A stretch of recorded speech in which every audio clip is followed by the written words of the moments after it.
Welcome to my channel.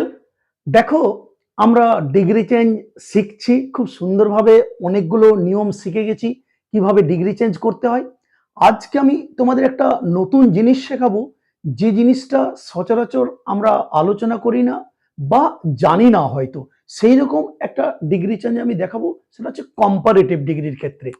ধরো আমি একটা সেন্টেন্স লিখছি, যেমন ধরো আমি লিখলাম Amit is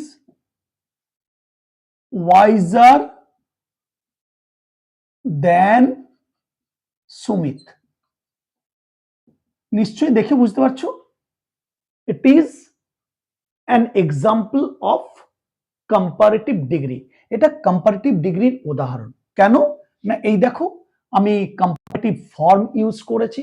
wise, wiser, wisest, যে অ্যাডজেক্টিভ ওয়াইজ রয়েছে তার কম্পারেটিভ আমি ফর্মটা ইউজ করেছি।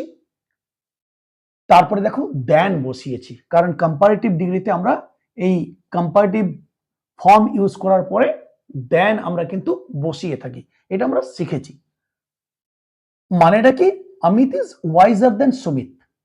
অমিত হলো সুমিতের থেকে অধিক জ্ঞানী। কিন্তু প্রশ্ন হলো আমার, যে এখানে আমি ওয়াইজার করেছি, আমি কি এই ওয়াইজারের পরিবর্তে মোর ওয়াইজ করতে পারি? মোর ওয়াইজ কি আমি করতে পারি? করতে পারলে কোথায় পারি, কিভাবে পারি, নিয়মটা কি? দেখো, আমরা নিশ্চয়ই করতে পারি। নিয়মটা হচ্ছে, মনে রাখবে, যখন দুই জন ব্যক্তি বা দুটি বস্তুর মধ্যে তুলনা করা হয়, তখন আমরা কি করি, এই যে ইয়ার যোগে যে কম্পারেটিভ ফর্ম রয়েছে ইয়ার দিয়ে, সেই ফর্মটা কিন্তু আমরা ইউজ করে থাকি। কিন্তু যদি একজন ব্যক্তি বা একটি বস্তুর দুটি গুণ নিয়ে তুলনা করা হয়, দুটি গুণের তুলনা হয়, তখন কিন্তু আমরা সেক্ষেত্রে এই ইয়ার কম্পারেটিভ ফর্মটি ইউজ না করে যে পজিটিভ অ্যাডজেক্টিভ থাকবে তার আগে আমরা কিন্তু মোর ইউজ করতে পারি। তাহলে কিভাবে, দেখো দেখিয়ে দিই। ব্যাপারটা খুব সুন্দর এবং সহজ বলে মনে হবে। দেখো, অমিত ইজ ওয়াইজার দেন সুমিত, বুঝতেই পারছো। অমিত এবং সুমিত দুইজন ব্যক্তি, সেই দুইজন ব্যক্তির একটা গুণের তুলনা করা হয়েছে। সেই জন্য দুই ব্যক্তির আমি কি করলাম, গুণের তুলনা হয়, আমি কি করেছি, এই যে কম্পারেটিভ ফর্ম ওয়াইজের, ওয়াইজার, সেটা কিন্তু আমি ইউজ করেছি। তাহলে মোর ওয়াইজ কোথায় করব? দেখো আমি লিখছি Amit is more wise than brave. খুব ভালো করে লক্ষ্য করো। এবার কিন্তু এখানে ছিল দুটো ব্যক্তির তুলনা, আমি এবং সুমিত, একটা গুণ নিয়ে আলোচনা, অর্থাৎ কে জ্ঞানী বেশি দুজনের মধ্যে। এখানে কি একজন ব্যক্তির দুটি গুণকে নিয়ে আলোচনা করা হয়েছে, দুটি গুণের তুলনা করা হয়েছে। সেই জন্য যখন কোনো একজন ব্যক্তি বা কোনো একটি বস্তুর দুটি গুণ নিয়ে তুলনা করা হবে, সেক্ষেত্রে আমরা এই ইয়ার যোগে কম্পারেটিভ ফর্ম ইউজ না করে আমরা সেক্ষেত্রে মোর ইউজ করতে পারবো। তাহলে সেই জন্য কি হলো, দেখো আমি কি করলাম, এখানে অমিতের দুটো গুণ ওয়াইজ এবং ব্রেভ, দুটো গুণের তুলনা করা হয়েছে, সেই জন্য আমি এই ওয়াইজার ইয়ার না করে এখানে কিন্তু মোর বসিয়ে দিলাম। মানেটা কি হলো, Amit is more wise than brave.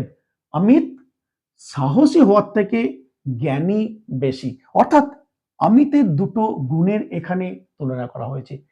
সেই জন্য বললাম, যখন কোনো একজন ব্যক্তি বা বস্তুর দুটি গুণের তুলনা করা হয়, সেক্ষেত্রে আমরা এই পজিটিভ যে অ্যাডজেক্টিভটি থাকে তার আগে মোর ইউজ করি। কিন্তু দুজন ব্যক্তির যখন একটি গুণের তুলনা করা হয়, তখন দুজন ব্যক্তির তুলনা করা হয়, তখন সেই জন্য আমরা কি করি, আমরা ইয়ার যোগে যে কম্পারেটিভ ফর্মটি রয়েছে সেটা কিন্তু ইউজ করে থাকি।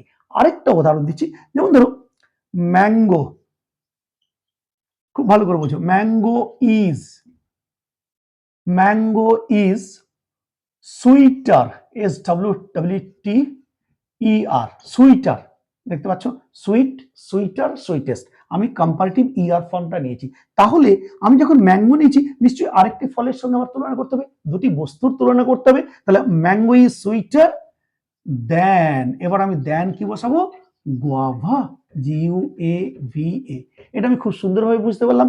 এখানে দুটি ফলের মধ্যে তুলনা করা হয়েছে, দুটি বস্তুর মধ্যে তুলনা হয়েছে। আগে যেমন দেখলাম দুটি ব্যক্তির মধ্যে তুলনা, এখানে দুটি বস্তুর মধ্যে তুলনা বা দুটি ফলের মধ্যে তুলনা। সেই জন্য আমি কি করলাম, mango is sweater then guava. কিন্তু আমি যখন এই দুটি ফলের মধ্যে কোনো একটি ফলের দুটি গুণের তুলনা করব, সেক্ষেত্রে আর আমি সুইটার করব না, এই সুইটারের পরিবর্তে কি করব, মোর সুইট করব। সেটা কিভাবে দেখো, দিস ম্যাঙ্গো লিখলাম is more sweet than sour, SOUR।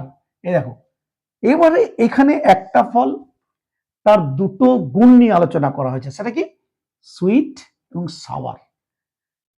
আগে ছিল দুটো ফলের মধ্যে তুলনা, কিন্তু এখানে একটা ফলের দুটো কোয়ালিটি দিয়ে তুলনা করেছি, সুইট এবং সাওয়ারকে নিয়ে তুলনা করেছি। সেই জন্য আমি কি করলাম, এখানে সুইটার না করে আমি এই সুইট অ্যাডজেক্টিভ, পজিটিভ যে অ্যাডজেক্টিভটা রয়েছে তার আগে আমি কিন্তু মোর বসিয়ে দিলাম। মানেটা কি হলো, this mango is more sweet than sour, এই আমটি টকের থেকে মিষ্টি বেশি। তাহলে বুঝতে পারলে কোথায় আমরা মোর ব্যবহার করতে পারি আর কোথায় আমরা এই ডাইরেক্ট যে কম্পারেটিভ ফর্ম রয়েছে সেটা আমরা ইউজ করে থাকি বা করতে পারি।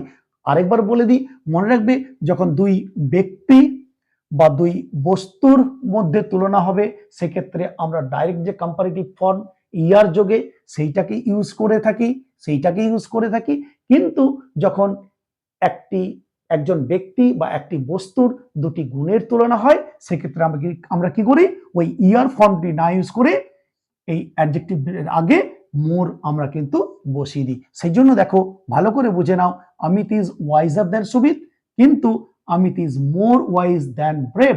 এখানে দুটি ব্যক্তির তুলনা, এখানে একজনের ওয়াইজ এবং ব্রেভ দুটি গুণের তুলনা, সেই জন্য আমি মোর ইউজ করেছি। ঠিক একইভাবে এটাতে দেখো, mango is sweater than guava, mango এবং গুয়াভা দুটি ফলের মধ্যে তুলনা করা হয়েছে, তাদের এই সুইট নিয়ে তুলনা করা হয়েছে, কোনটা বেশি মিষ্টি, দুটো ফলের, তার জন্য আমি সুইটার করেছি। কিন্তু এখানে একটা ফলের দুটো গুণ নিয়ে আলোচনা করা হয়েছে, গুণ দুটিকে নিয়ে আলোচনা করা হয়েছে, সেই জন্য আমি সুইটার না করে কি করেছি, this mango is more sweet than sour. আশা করি খুব সুন্দরভাবে বুঝে গেছো। এইসব জিনিস খুব একটা আলোচনা করা হয় না বা শেখা হয় না, তো আমার বিশ্বাস আজকে তোমরা খুব সুন্দরভাবে শিখে নিতে পারলে কোথায় আমরা ইয়ারের ব্যবহার করব আর কোথায় আমরা ইয়ার ব্যবহার না করেও মেইন যে অ্যাডজেক্টিভটি রয়েছে, পজিটিভ অ্যাডজেক্টিভ রয়েছে, তার আগে আমরা মোর ব্যবহার করতে পারি। তো চলো আজকে এই পর্যন্তই, আবার দেখা হবে পরের ভিডিওতে। Till then, goodbye from everybody, thank you very much.